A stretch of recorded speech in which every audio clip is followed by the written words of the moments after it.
একদিন একজন শিক্ষক রিয়াদকে জিজ্ঞেস করলো, টেনশন কাকে বলে বলতো? রিয়াদ তার উত্তর পারে না, কিন্তু রিয়াদ শয়তানি বুদ্ধিতে সেরা। সে উত্তর বের করে ফেলল। সে বলল, স্যার ধরেন আপনি বাইক নিয়ে একদিন কোথাও যাচ্ছিলেন। এর মধ্যে রাস্তায় একটা মেয়ে আপনার কাছ থেকে লিফট চাইল। আপনি তাকে লিফট দিলেন এবং কিছুক্ষণ পর সে মেয়েটি অসুস্থ হয়ে পড়ল। আপনি তাকে হসপিটালে নিয়ে গেলেন। এখন থেকে আপনার টেনশন শুরু। কিছুক্ষণ পর ডাক্তার এসে বললেন, আপনি বাবা হতে চলছেন। এবার আপনার টেনশন আরো মজবুত হলো। আপনি বললেন, সে আমার স্ত্রী না, কিন্তু মেয়েটি চিৎকার করে করে বলতে থাকলো যে আপনি তার স্বামী। এখন আপনার টেনশন হাই মুডে চলে গেল।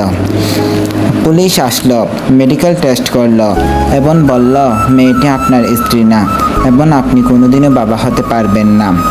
এখন আপনার টেনশন হাই থেকে হাই মুডে চলে গেল, কারণ বাড়িতে যে দুইটা বাচ্চা আছে এগুলো কার? আপনি তো আর কোনোদিনও বাবা হতে পারবেন না।